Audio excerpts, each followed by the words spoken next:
सिंह साहब आपकी सीमा है दर। सिंह साहब आपकी सीमा है दर। सिंह साहब आपकी सीमा है दर। लड्डू आए आपके घर पे? नहीं आए सर। पहला सवाल इसलिए क्योंकि सबको पता है सीमा हैदर जी जो हैं वो मां बनने वाली हैं, तो लड्डू खाने का मौका उन्होंने दिया आपको? नहीं दिया। और नहीं, मेरा तो उनसे भाई बहन का रिश्ता है जी। तो लड्डू वहां से नहीं आएंगे। हाँ। इधर से छोचक जाएगा। हमारी माता जी छोचक भेजेंगी जिसमें ड्राई फ्रूट होंगे, बच्चों के कपड़े होंगे और सब चीजें अच्छी, खाने पीने की, देसी घी होगा। ये सब चीजें होती हैं जो हमारे यहाँ मायके से बेटी की ससुराल में भेजी जाती हैं और हम उधर से लेना नहीं चाहते। एपी सिंह जी, राम मंदिर में जाना चाहती हैं क्योंकि 22 तारीख को जो है प्राण प्रतिष्ठा का आयोजन वहां पे हो रहा है। सीमा हैदर जी जाना चाहती हैं। देखिए, सीमा सचिन मीना है अब वो जाना चाहती हैं। अभी थोड़ी कानूनी बाध्यताएं हैं। रिपोर्ट हमारी सीमा सचिन मीना अपने परिवार के साथ, हम लोगों के साथ रघुपुरा से, ग्रेटर नोएडा रघुपुरा से पैदल जाएंगी। मुझे ऐसा लगा कि आपने अंजू को और सीमा हैदर को अलग अलग पलड़े में रख दिया। आपने दोनों के साथ में, मेरे हिसाब से आपने उनको अलग कर दिया, साइड कर दिया। उसकी वजह मैं जानना चाहूंगा, क्योंकि सीमा हैदर पाकिस्तान से आके हिंदुस्तान में शादी करती हैं और अंजू हिंदुस्तान से जाकर पाकिस्तान में शादी करती हैं। अब सीमा हैदर यहीं पे रुक जाती हैं, अंजू 6 महीने के बाद में वापस आ जाती है और वो कहती हैं कि मेरा सब कुछ ठीक चल रहा है। तो आप इन दोनों को अलग अलग नजरिए से क्यों देंगे? हमारा नजरिया कोई अलग नहीं है। वो आई, यहां से गई, जाना चाहिए था। उनके में फर्क है, दोनों के में मामले में फर्क है। जी, वो समझा दीजिए। वो यहाँ अपने बच्चों को छोड़ के गई। सीमा अपने बच्चों को, 4 बच्चों को लेके आई। वो 2 बच्चों को नहीं ले जा पाई, सीमा 4 बच्चों को लेके आई। सीमा के मुताबिक जुबानी तलाक पाकिस्तान में 4 साल पहले हो चुका था। गुलाम हैदर उससे मना करते हैं, लेकिन सीमा का कहना है कि हमारा 4 साल पहले जुबानी तलाक हो गया क्योंकि वहां चलता है। भारत में ट्रिपल तलाक वैश हुआ, यहाँ है अलग, वहां का अलग। मतलब उनके पति ने वहां पे उनको तलाक दे दिया था, और वो भी इस्लाम के मुताबिक। वो 2 बातें। यहाँ अंजू का अरविंद से कोई डाइवोर्स नहीं हुआ क्योंकि अंजू पहले हिंदू थी।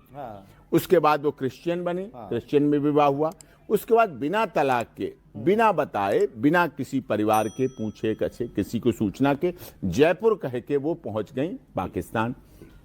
वहां जाके वो तो सोशल मीडिया का समझ लीजिए जो पता चल गया, ये सब हुआ। नहीं, अरविंद जी तो यहीं ढूंढते रहते राजस्थान में, और Rajasthan police habeas corpus writ में जयपुर हाई कोर्ट में पेश होती रहती, ढूंढवाती रहती कि बीबी को ढूंढो।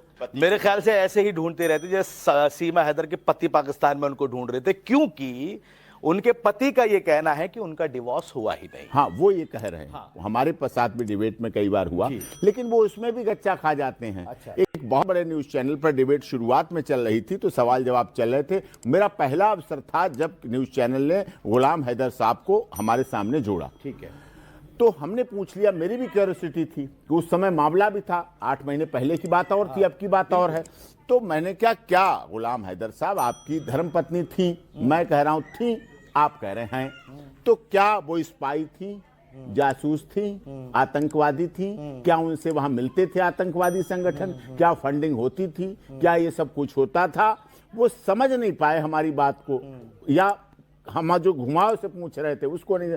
उन्होंने कहा 4 साल से हमें कोई मतलब नहीं था, 4 साल से हमें कुछ पता नहीं सीमा आतंकवादी है, जासूस है, नहीं है। वो इसमें जवाब दे गए। अगर वो कहते हैं आतंकवादी है तो फंस रहे थे, जासूस है, स्पाई है तो फंस रहे थे। अगर वो ये कह देते कि नहीं है, कौन कह रहा है? लेकिन सिंह साहब, यहाँ पे आपने ये साबित नहीं करवाया कि उनका डिवोर्स हुआ है या नहीं हुआ है। वो मैंने पूछा। हाँ, वो मैंने पूछा उनसे, तो उन्होंने कहा हमने कहा 4 साल से आपका संबंध नहीं है, तो वो फिर चुप हो गए एकदम। हमने कहा अभी आपने कहा 4 साल से हमें कुछ पता नहीं। ठीक है, अपनी बीबी हमारा डाइवोर्स हम क्यों पूछें? हम तो पूछेंगे सर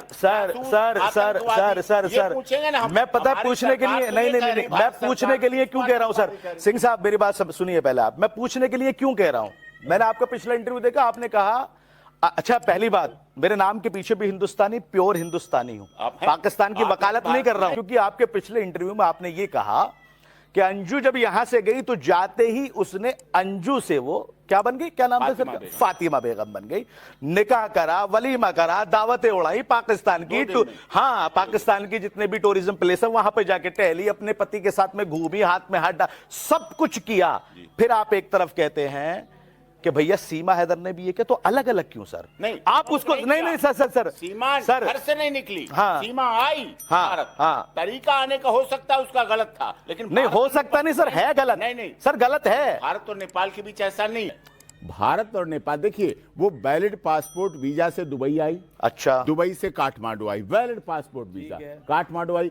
काठमांडू भारत और नेपाल का रोटी और बेटी का रिश्ता है, हाँ, रोटी और बेटी का नाता है, ठीक है, वहां हम भी जाते हैं, आप भी जाते हैं, हाँ, वो ऐसी कोई पूछताछ नहीं है, अब कोई ऐसी जांच नहीं है, जाओ आओ जाओ, और वहां सर्च होती है, अच्छा, तलाशी होती है, कोई आपत्तिजनक चीजें, कोई इस तरह के ड्रग्स नहीं हो, कोई वेपन नहीं, वो उसके पास थे नहीं, तो उधर से इधर आ गई। वो ऐसी थी नहीं कि पासपोर्ट दिखाओ, वीजा दिखाओ, आज भी चलिए नहीं है। दिखाना तो पड़ा उनको भी, पासपोर्ट वगैरह सारी चीजें दिखानी पड़ी, और भी बातें हुई, पूछताछ भी की गई कि आप कहां से आई हैं, क्यों आई हैं, मकसद क्या था, वो सारी चीजें वो यहाँ हो रही हैं, हाँ, यहाँ बॉर्डर पे नहीं, वहां उनके साथ में भी हुई है सर। मेरा आप सवाल नहीं समझ रहे, मैं ये कहना चाह रहा हूं सर, आप पाकिस्तान जाने वाली अंजू को तो आप ये कहते हैं कि उसने जाते ही अपना ये मेरा वर्ड है, आपका कुछ और वर्ड था, कि उसने अपना रंग दिखाना शुरू कर दिया।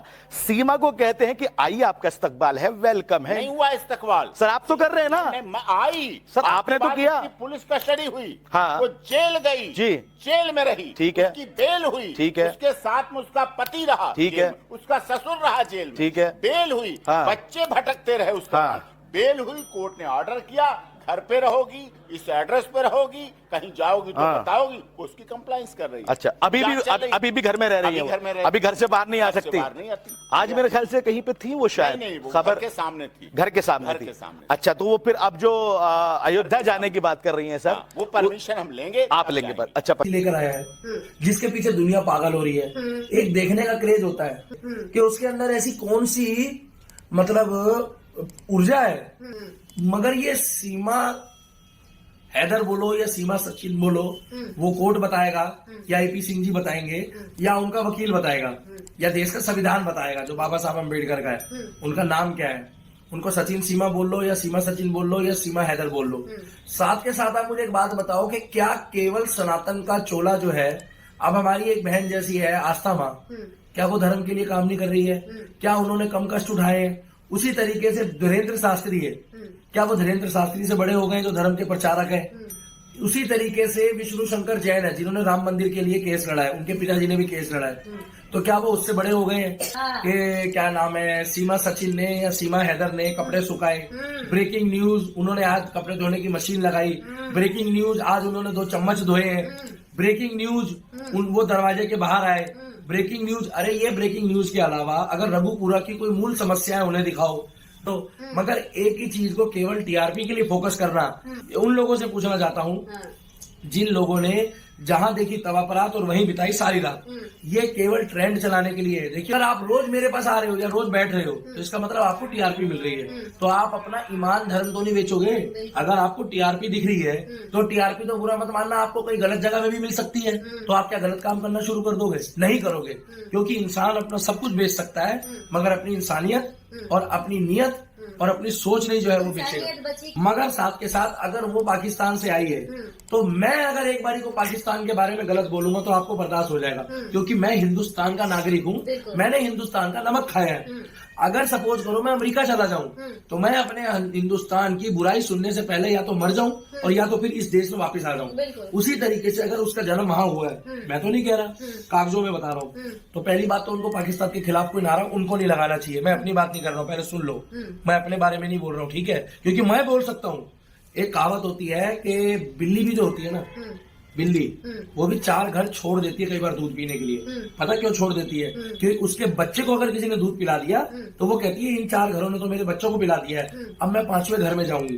अरे जिस देश का तुमने नमक खाया है उस देश के लिए वफादारी करो, चाहे वो पाकिस्तान हमारा दुश्मन देश है।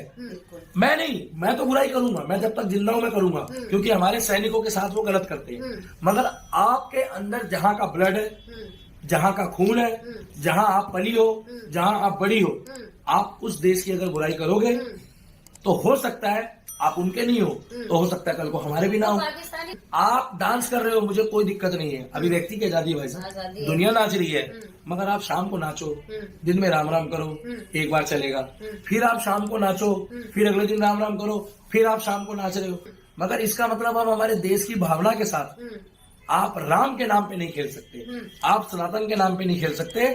और वो पूरे दिन अपना वीडियो डाल रहे हैं, नमस्कार हम रोटी खा रहे हैं। आपको पता है रोटी आपने कभी देखी है? नहीं, वो तो रोटी भी दिखाते हैं, वो पानी का गिलास पीते हुए पानी दिखाते हैं। आपको पता है पानी होता है ट्रांसपेरेंट होता है जिसको हम पीते हैं, गले में जब प्यास घुसती है। यार क्या चीजें दिखा रहे हो आप कि हर थोड़ी देर में आ जाओ, हाँ हेलो कैसे हो आप, मेरा जैकेट बताओ कैसा है, मेरा गमछा देखो, हेलो ये देखो मेरा गमछा, ये ऑरेंज है, ऑरेंज आपने देखा है कभी? ऑरेंज ऑरेंज जैसे संतरा होता है। अरे भाई कैसी बातें हैं। एक सवाल मैं भी लेना चाहूंगी नाजिया जी, क्योंकि कुछ ऐसी घुसपैठी हैं जो हमारे देश में घुस गई हैं। आपने जिस तरीके से अपील करी है कि हम लोग क्यों उसको ध्यान दें, हम बाइकआउट करें, तो मैं चाहती हूँ कि एक अपील हमारे भी चैनल के माध्यम से हो जाए। देखिए, ये पूरी की पूरी कानूनी प्रक्रिया है।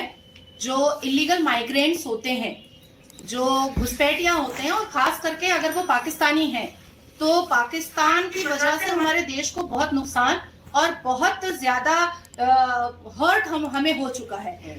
और जो भी भारत का नागरिक है, जो भारत से भूमि से प्यार करता है, वो कभी भी जो महाराष्ट्र ताज होटल बॉम्ब ब्लास्ट हुआ था वो नहीं भूल पाएगा, कभी भी नहीं भूल पाएगा। जो चीखें हमें हमारे कान में है वो हमेशा रहेगी, जो आंसू हमारे आंख में है वो हमेशा रहेगा। तो जो कोई भी ऐसे पाकिस्तानी घुसपैठिया की मदद करता है या पाकिस्तानी घुसपैठियों का के साथ उठता बैठता है, इंक्वायरी उस पर भी होगी और जरूर होगी। इंशाल्लाह हम जैसे लोग ही करेंगे। सरकार अपनी तरफ से क्या कदम बढ़ा रही है, थोड़ा ये भी लोग जानना चाहते हैं। I am so sorry that I can't reveal, लेकिन सरकार भारत के प्रति, भारत के पक्ष में 9 साल से काम किया है, और 9 साल में एक आलू बम तक नहीं फटा। जो कभी कश्मीर से कन्याकुमारी तक बम ही फटता रहता था और चीखें ही सुनाई देती रहती थी, तो अब एक आलू बम भी नहीं फट रहा है। तो मुझे ऐसा लगता है कि हम सबको निश्चिंत रहना चाहिए, अपनी सरकार पर भरोसा करना चाहिए, और साथ साथ वो लोग जो घुसपैठियां नहीं बल्कि कुछ षड्यंत्र के वजह से यहाँ पर आकर के एक गिरगिट की तरह रंग बदल करके बैठे हुए हैं, उनको इग्नोर करना चाहिए।